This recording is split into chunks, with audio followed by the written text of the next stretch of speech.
Good morning and happy Sabbath.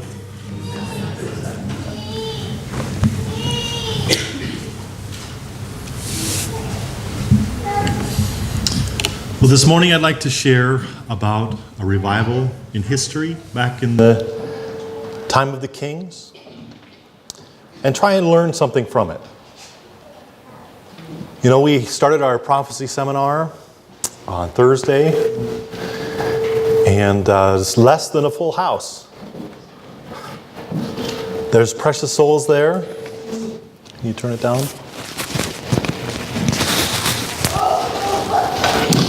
But I'm sure, I speak for everyone, we'd like to have more.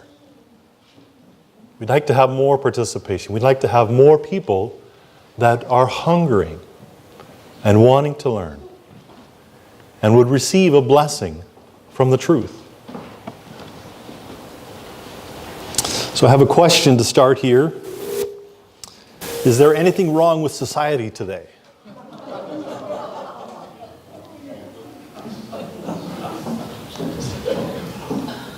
Are you sure?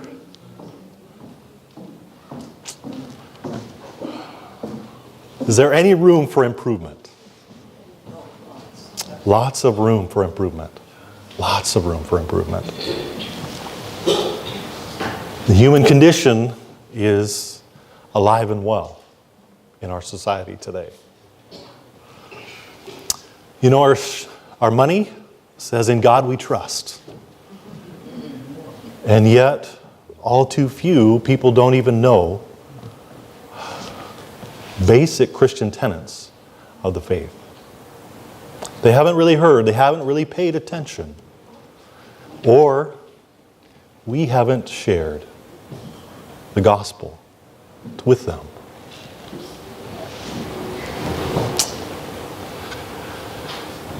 Which leads me to that question: is there anything important that society is forgetting? God is the one, the initial, forgetting God, living for today. They're forgetting that judgment will one day come. Living on borrowed time.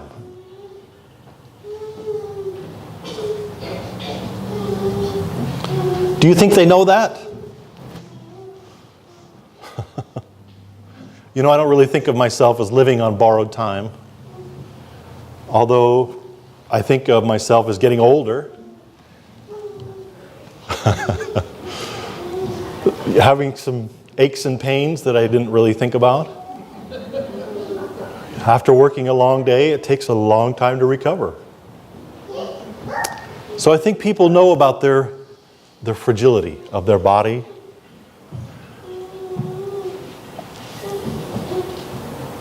What is society forgetting? What do they choose to forget? I don't know that they choose to forget a whole lot, other than they're not really told about the Lord. I'm a pretty quiet Christian, unfortunately. I'll talk to my coworkers now and again, but I have yet to go out in the streets more than a few times and just tell people about the Lord. I think of Moke, who's moved down to Virginia to learn of medical missionary work, to gain a practical experience, and he's gone there to help. And you know, he and I spent a few nights on the streets of Seattle handing out tracts, handing out the books for Hacksaw Ridge.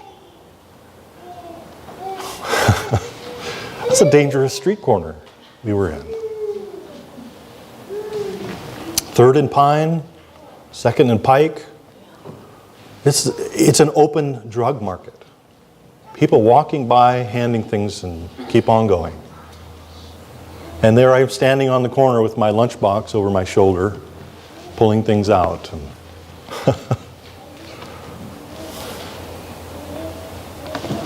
Society really isn't forgetting because they haven't really heard very much, have they?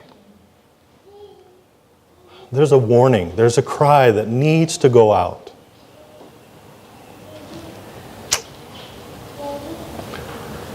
And I want to improve. And I pray that we all would gain a little spiritual fervor today as we study and we try and understand how we can be a blessing. For our first scripture reading, let's turn to Isaiah. Isaiah chapter 40.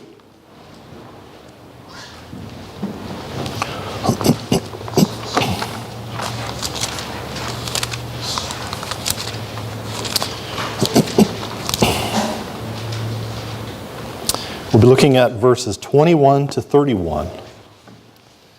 Isaiah 40, verses 21 to 31.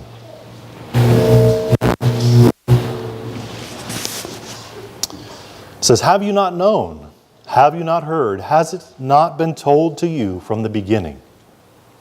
Have you not understood from the foundations of the earth? It is He who sits above the circle of the earth, and its inhabitants are like grasshoppers. Who stretches out the heavens like a curtain, and spreads them out like a tent to dwell in.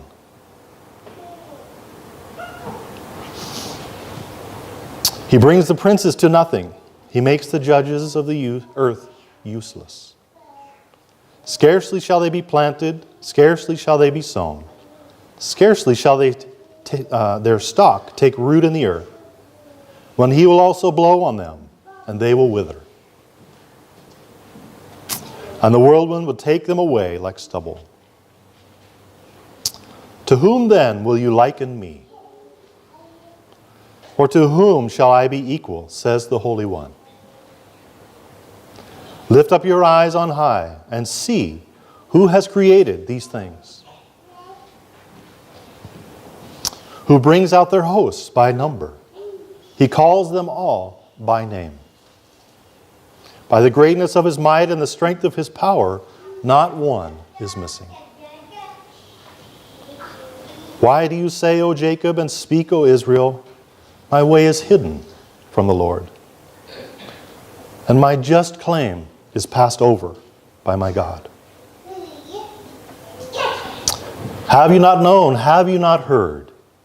The everlasting God, the Lord, the Creator of the ends of the earth, neither faints nor is weary. There is no searching of His understanding. He gives power to the weak, and to those who have no might, He increases strength. Even the youth shall faint and be weary, and the young men shall utterly fall. But those who wait on the Lord shall renew their strength. They shall mount up with wings as eagles. They shall run and not be weary. They shall walk and not faint. That's a beautiful blessing from the Lord. We're encouraged to wait sometimes. And then we're to run.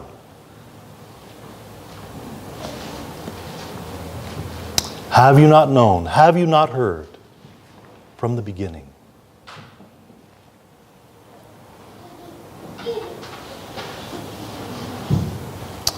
Too many people have heard too little truth. Or they know the truth is a limit and not as a protector, not as a safeguard. And then there's a love of pleasure rather than the love of the truth. You know, truth can be changeable sometimes. Oh, wait. No, it can't. Truth does not change. It doesn't depend on a situation. But it does depend upon our obedience.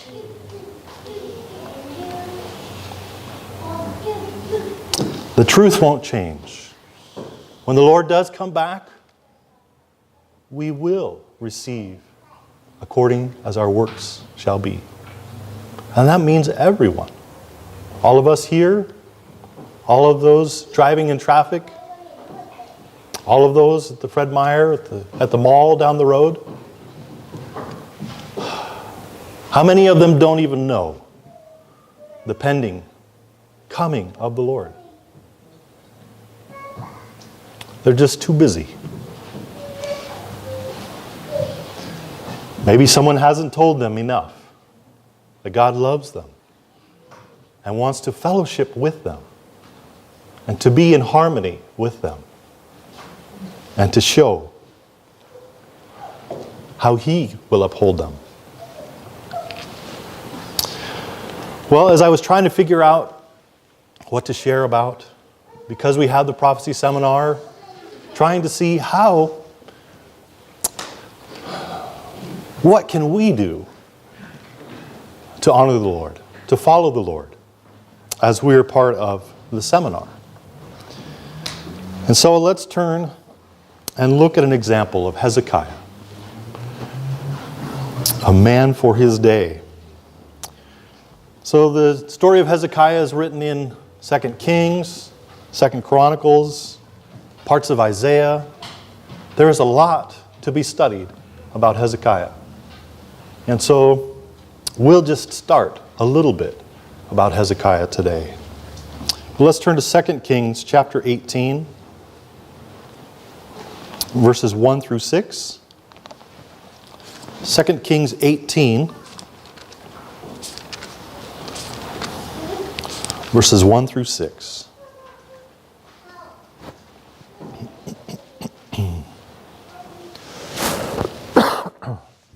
Excuse me. It says, "Now it came to pass in the 3rd year of Hosea, the son of Elah, king of Israel, that Hezekiah, the son of Ahaz, king of Judah, began to reign. He was 25 years old when he became king, and he reigned 29 years in Jerusalem. His mother's name was Abi, the daughter of Zechariah, and he did what was right in the sight of the Lord, according to all that his father David had done." I don't know about you, but I would like it told that I did what was right in the sight of the Lord. That is a commendation I hope to live up to. Doing right in the sight of the Lord.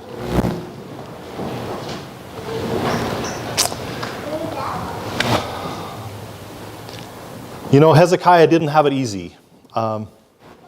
A little background here. Hezekiah's father was Ahaz. That Ahaz. And so I want to share a little bit from the book Prophets and Kings in chapter 27 about Hezekiah's father and the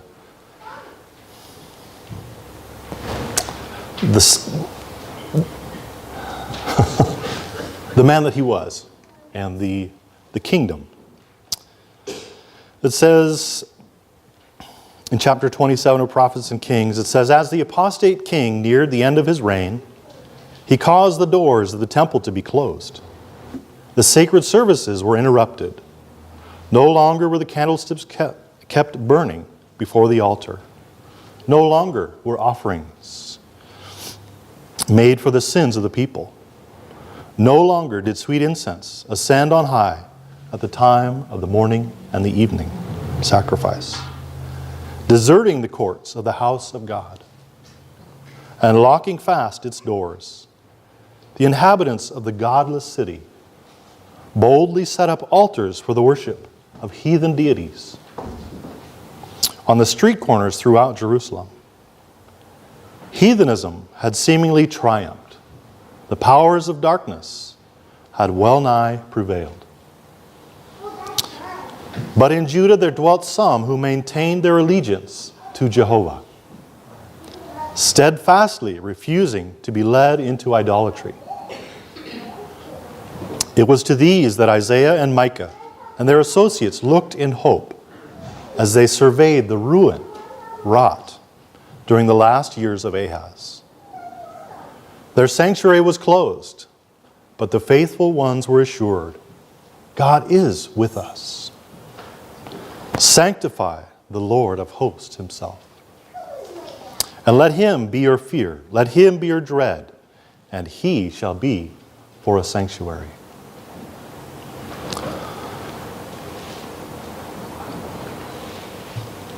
So the temple was closed, shut.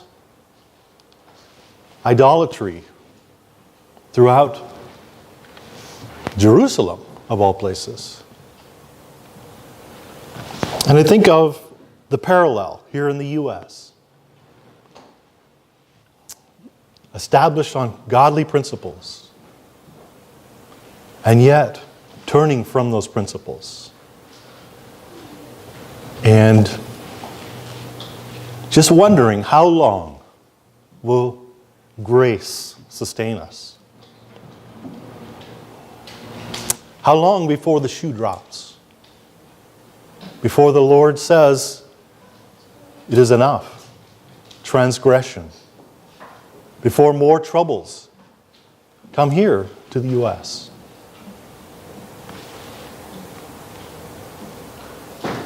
You know, I believe that there is a restraining power holding back the winds of strife. But the Scripture tells us that one day the angels will be loosed. That heathenism will be repaid. And our lack of reaching out will come to fruition.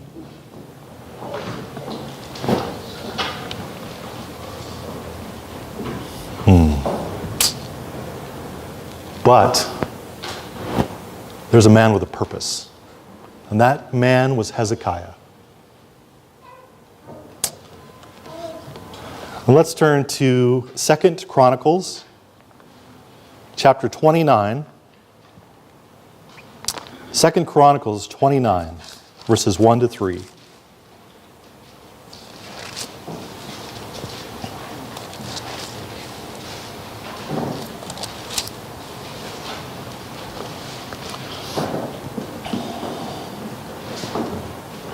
Second Chronicles chapter 29, verses 1 to 3 says, Hezekiah became king when he was 25 years old, and he reigned 29 years in Jerusalem. His mother's name was Abijah, the daughter of Zechariah. And he did what was right in the sight of the Lord, according to all that his father David had done. There again, that beautiful commendation.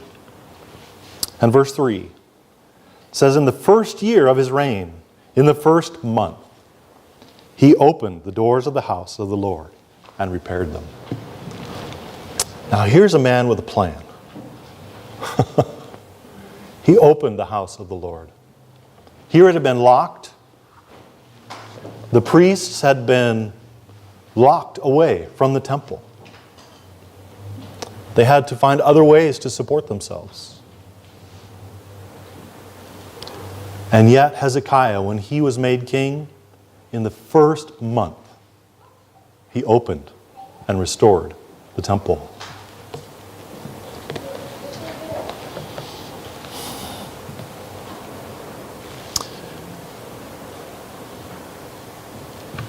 I want to read something as well from Prophets and Kings about Hezekiah.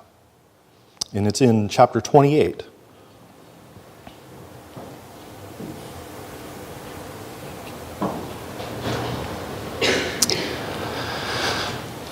Prophets and Kings, chapter 28, says, in sharp contrast with the reckless rule of Ahaz was the Reformation, wrought during the prosperous reign of his son Hezekiah. He came to the throne determined to do all in his power to save Judah from the fate that was overtaking the northern kingdom. The messages of the prophets offered no encouragement to halfway measures. Only by most decided reformation could the threatened judgment be averted. So at this time, the 10 northern tribes had been decimated, carried away. They had given themselves over to idolatry. And the Lord had used the kingdom of Nineveh to destroy the 10 northern tribes. And Hezekiah had seen it with his eyes. No doubt there were widows and orphans, refugees from the 10 tribes that had come to Jerusalem because their cities had been burned. Their neighbors had been killed or hauled away to be slaves. It's a very real thing. And you think of Hezekiah, if you do the math, his father was 20 years old, Ahaz, when he became the king. That means Hezekiah was 9 years old. And he could see what his father did and the fruit of his labors. He could see what being godless did for his father and for those northern kingdoms that did not heed the prophets. They didn't listen to Isaiah. They didn't listen to Micah. Even though they were given warning after warning, an opportunity to turn. But Hezekiah, he had a plan. Restore the temple. Bring it back.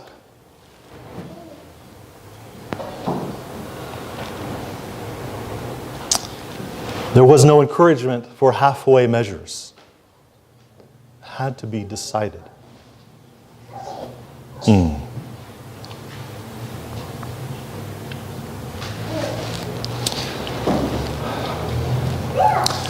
Let's look again in 1 Chronicles 29 and continue on verses 4 and 5. 2 Chronicles 29, verse 4 and 5 says, Then he brought in the priests and the Levites and gathered them in the east square and said to them, Hear me, you Levites. Now sanctify yourselves. Sanctify the house of the Lord God of your fathers and carry out the rubbish from the holy place. It's kind of shocking to think of there being rubbish in the holy place. But it had been desecrated and left unkept, not following the Lord. And Hezekiah tasked the Levites and the priest to sanctify themselves. If I tell you to sanctify your heart, what will you do? It's a question. If I tell you you need to sanctify your heart, how do we do that? Cleanse.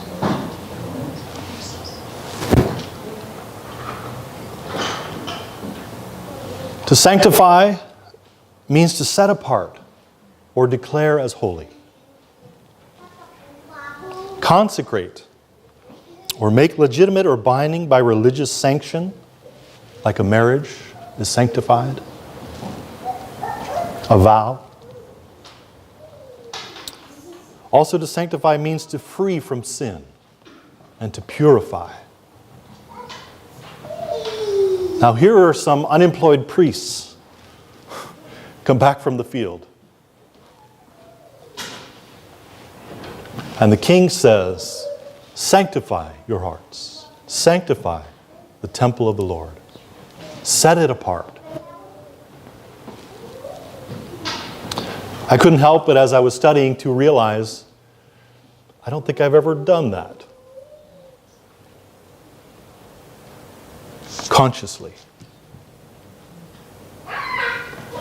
When the priests are sanctifying themselves, maybe they don't do certain things. Maybe they don't eat certain things. Maybe they don't watch certain things. They're sanctifying themselves. That's what I want to lean towards as we continue studying today. to search our hearts and to set it aside for God's service. How can you? I can't sanctify you.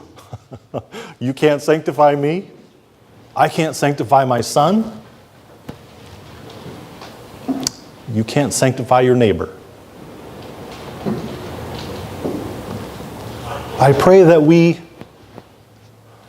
as Hezekiah did, see the importance of being sanctified, being set apart. Speaking of a plan, Hezekiah had a plan. He had a plan of returning to the Lord wholeheartedly, completely. And he knew this step was pivotal for the priests and the Levites.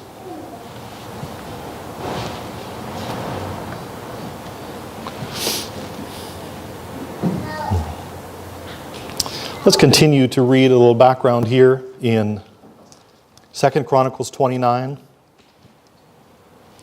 And let's go to verse 6. 2 Chronicles 29, verse 6. It says, "For our fathers have trespassed and done evil in the eyes of the Lord our God. They have forsaken him and have turned their faces away from the habitation of the Lord and turned their backs on him. They have also shut up the doors of the vestibule and put out the lamps and have not burned incense and offered burnt offerings in the holy place of the God of Israel. Therefore the wrath of the Lord fell upon Judah and Jerusalem and has given them up to trouble, to astonishment, and to jeering, as you see with your eyes. For indeed, because of this, our fathers have fallen by the sword. Our sons, our daughters, and our wives are in captivity. Now it is in my heart to make a covenant with the Lord God of Israel, that his fierce wrath may turn away from us. My sons, do not be negligent. Do not be negligent now, for the Lord has chosen you to stand before him, to serve him, that you should minister to him and burn incense." That's a very straightforward calling, isn't it? For the time that those priests were living in, the Lord had chosen them to reestablish the sanctuary, to reestablish the service. The plan of salvation had to keep going. It had to be real.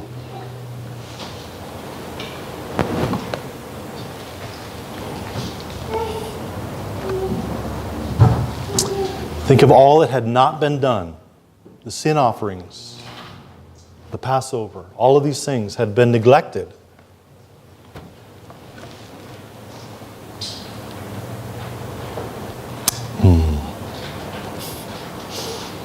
Let's continue here in chapter 29, skipping down to verse 15.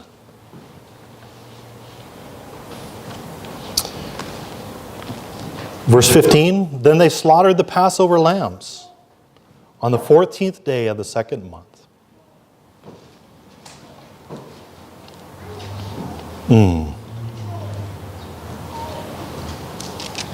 I'm sorry, I've gotten ahead of myself. I'm in the wrong chapter.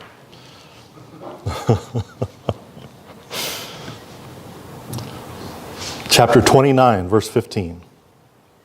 "And they gathered their brethren, sanctified themselves, and went according to the command of the king and the words of the Lord to cleanse the house of the Lord." Verse 16, "Then the priests went out into the inner part of the house of the Lord to cleanse it, and brought out all the debris that they found in the temple of the Lord to the court of the house of the Lord. And the Levites took it out and carried it to the brook Kidron." It's interesting, as I was studying the Mount of Olives and the Garden of Gethsemane, you have to pass over that brook Kidron as well. The debris is taken out that way. Verse 17. Now they began to sanctify on the first day, on the first month, on the 8th day of the month. They came to the vestibule. Pardon me, I read that poorly. It says, now they began to sanctify on the first day of the first month. So here again, Hezekiah has a timeline. He has a reason. Continuing. And on the 8th day of the month, they came to the vestibule of the Lord. Then they sanctified the house of the Lord in 8 days. And on the 16th day of the first month, they finished it. Now, does anybody remember what's supposed to have happened on the 14th day of the first month? Passover. On the 14th day. So on the 10th day of the first month, faithful Israelites were to gather a spotless lamb. They were to have it in their home until the evening of the 14th day. And so here, unfortunately, they've missed it. But they've cleansed the sanctuary by the 16th day of the first month. Continuing on verse 18. It says, then they went to King Hezekiah and said, we have cleansed all the house of the Lord, the altar of burnt offerings, with all its articles, and the tables of showbread, with all its articles. Moreover, all the articles which King Ahaz in his reign had cast aside in his transgression, we have prepared and sanctified. And there they are before the altar of the Lord. That's a beautiful, quick turnaround. I had read some background here. King Ahaz had actually cut a bunch of the articles in pieces in defiance of the Lord. So that's they had some skilled craftsmen to do some repairs and to make the articles, to restore those articles.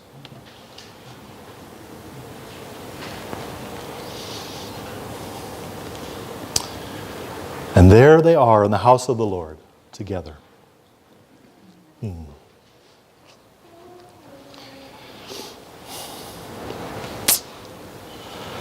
Continuing down here in verse 26.